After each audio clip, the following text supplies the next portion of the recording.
नमस्कार मित्रांनो.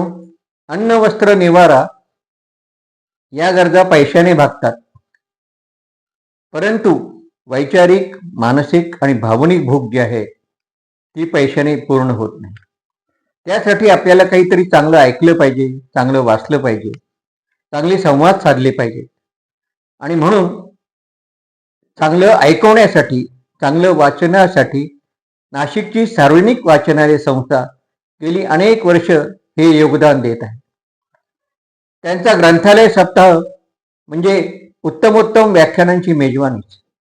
यंदा हा सप्ताह 20 डिसेंबर ते 31 डिसेंबर असा तब्बल 12 दिवसांचा आहे. अर्थात हा सप्ताह जरी म्हणला तरी मी त्याला यंदा सोहळा म्हणतो, कारण हा 12 दिवसांचा आहे. या सर्व सोहळ्याची माहिती आपल्याला द्यावी या हेतूने मी आपल्या पुढे काही निवेदन करतोय. कोणकोणती व्याख्यानं आहेत, कधी आहेत हे तुम्ही लक्षात घ्या आणि त्या वेळेला जरूर यांचा आस्वाद घ्यायला जा. हा जो सप्ताह आहे, या सप्ताहाचा प्रारंभ हा 98व्या मराठी साहित्य संमेलनाच्या अध्यक्षा तारा भावाळकर यांच्या मुलाखतीने होणार आहे. तारा भावाळकर याही वयामध्ये या ठिकाणी येत आहेत, आल्या आहेत. त्याचा मला फार आनंद होतो. त्यांना ऐकणं ही एक दुर्मिळ संधी आहे. त्यांची मुलाखत घेणार आहे पत्रकार फणींद्र मंडलिक. हे अभ्यासू पत्रकार आहेत.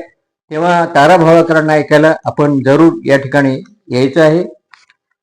21 डिसेंबरला नाटक, चित्रपट, साहित्य या क्षेत्रामध्ये ज्यांचं दिग्गज असं नाव आहे ते दीपकजी करंजीकर हे या ठिकाणी येणार आहेत. त्यांचा विविध विषयातला अभ्यास, त्यांचं वक्तृत्व हे आपल्याला माहितीच आहे.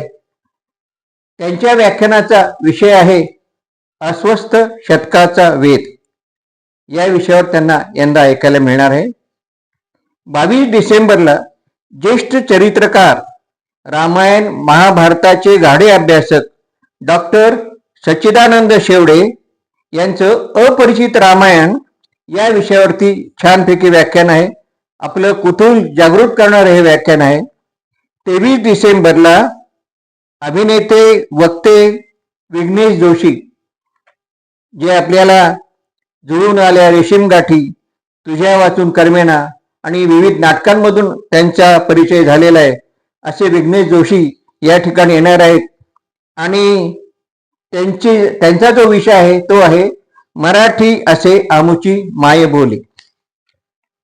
त्यानंतर 24 डिसेंबरला ज्येष्ठ समीक्षक, इतिहास संशोधक, गीतकार, संगीतकार अशा अष्टपैलू व्यक्तिमत्वाचे संजय सोनवणी हे काश्मीरचा सम्राट ललितादित्याची आपल्याला ओळख करून देणार आहेत.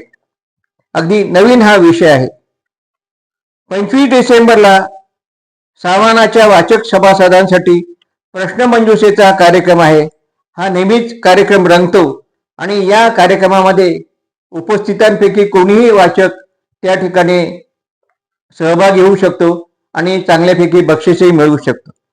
26 डिसेंबरला नव्या तंत्रज्ञानात रमलेल्या नाशिकच्या मुक्ता चैतन्य यांचा सायबर व डिजिटल क्षेत्रातील अभ्यास फार दांडगा आहे आणि त्यांना ऐकायला मिळणार आहे. त्यांना ऐकणं या विषयावरती म्हणजे काळाबरोबर एखाद्या विषयाशी जोडून घेणं जाणं होय. सायबर पालकत्व म्हणजेच आधुनिक जगताची डिजिटल माहिती आणि आव्हाने ते आपल्या पुढे सादर करणार आहे. 27 डिसेंबरला जळगावच्या प्रयोगशील नाट्य संस्थेचे एक पात्री नाटक नली हे होणार असून त्यात निरपेक्ष प्रेमाची गोष्ट पाहाव्यास मिळणार आहे. 28 डिसेंबरला विविध देशांच्या राजकीय भौगोलिक धोरणांचे अभ्यासक श्रीराम कुंटे यांचे अभ्यासपूर्ण व्याख्यान होणार असून ड्रॅगनचा उदय आणि भारताला वेढायची चिनी कूटनीती या आगळ्या वेगळ्या विषयावरती ते आपल्याशी बोलणार आहेत. 29 डिसेंबरला राज्य नाट्य स्पर्धेमध्ये दुसरे आलेले कुछ कुछ हे रोहित पगारे लिखित नाटक आपल्या पुढे सादर होणार आहे. ते पसार नाट्यगृहात होणार आहे. आणि 30 डिसेंबरला असाध्य रोगावरती विजय मिळवून इतरांना आपलं जगणं सुंदर करण्याची प्रेरणा देणाऱ्या आशाताई बेगी यांचे व्याख्यान होणार आहे.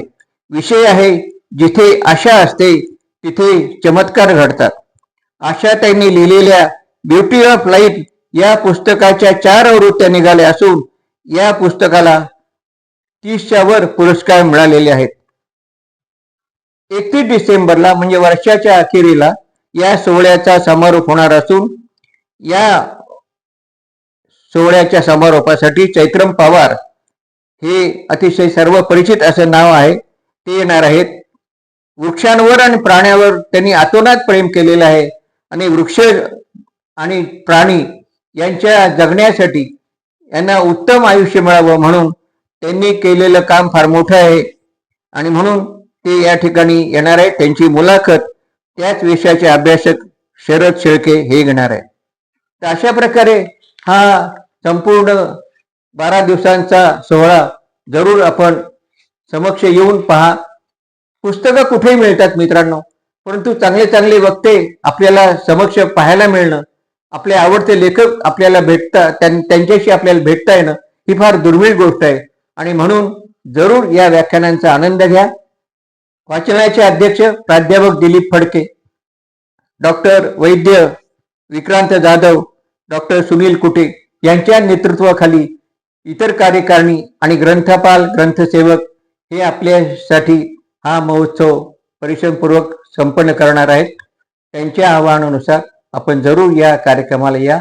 पुन्हा एकदा मी आपल्याला या गोष्टीची आठवण करून देतो की जरूर हा सप्ताह 20 डिसेंबर ते 31 डिसेंबर आहे, याची आपण नोंद करून घ्यावी. नमस्कार.